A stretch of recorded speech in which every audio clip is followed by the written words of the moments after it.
Welcome guys to another sculpting update. This is the deep sea project as it continues, and today you'll see the ammonite. So to start this creature, I coil a wire, then add tinfoil filler to the coil, and slowly I begin to add the rock work at the base of the figure using green stuff. And this is pure green stuff at this stage.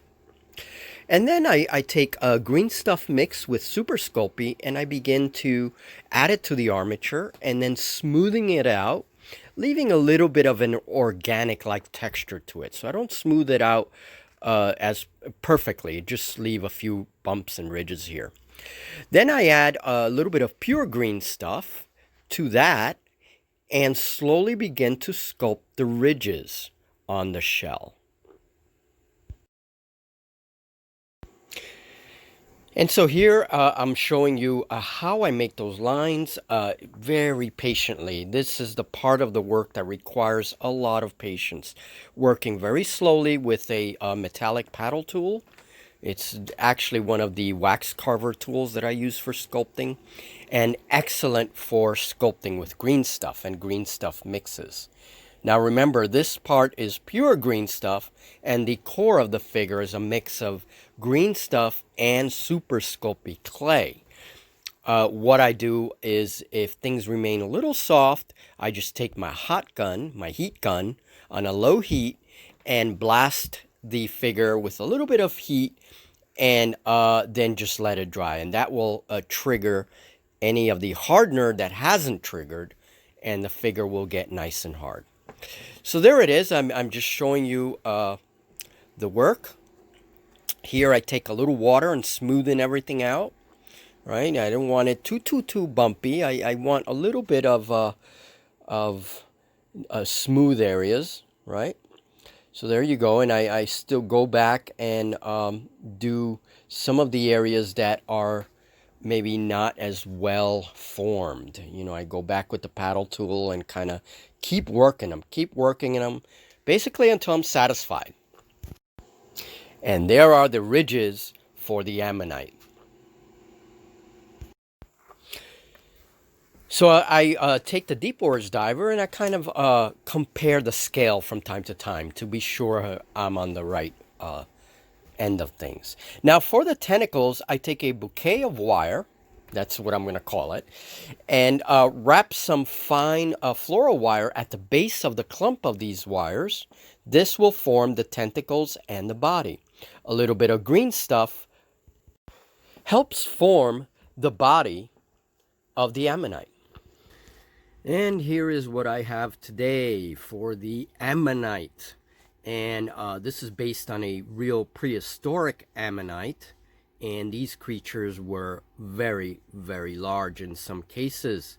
Very hard to believe that something so big actually lived in our oceans. But they did. Well, this is a fantasy critter, and it's going to be used for the game Deep Wars. And here is my little diver figure from Deep Wars, and you can see that the ammonite is a good size. What I'm going to do, here's the little siphon detail, because these creatures swim this way. They don't swim this way, they swim this way, which is opposite what I think the Deep Wars miniature, the way it was built. I think they had a gun or something coming out of here. So what I'm going to do, this is supposed to be a biomech. Deep Wars does have biomancy. And remember, these figures I can use in a variety of games, not just Deep Wars.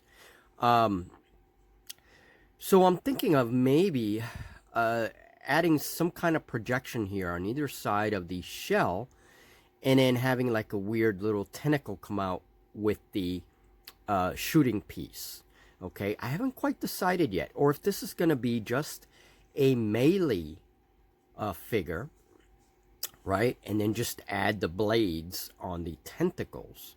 That would make it kind of fierce looking, and with the size and everything, I think this is going to be pretty cool.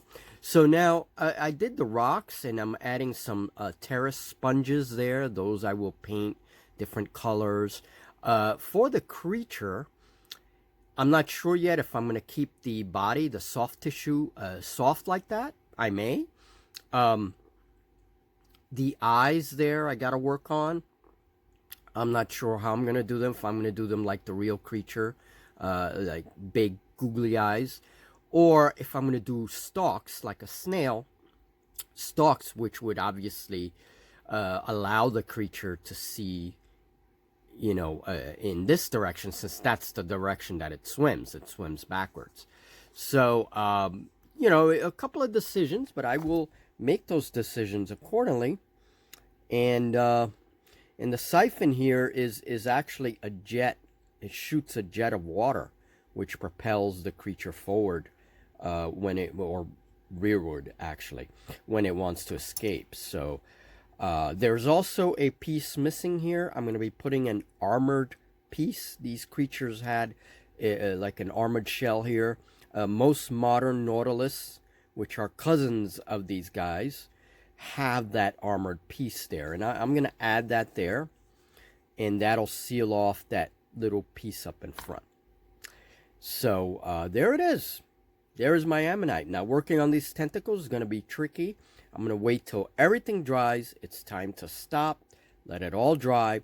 There are more details that are coming on this shell.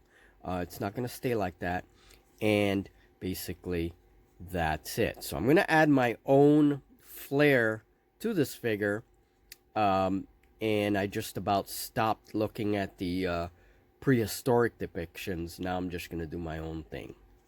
So, giant ammonite coming to a tabletop near you. Thank you guys. Thank you for following.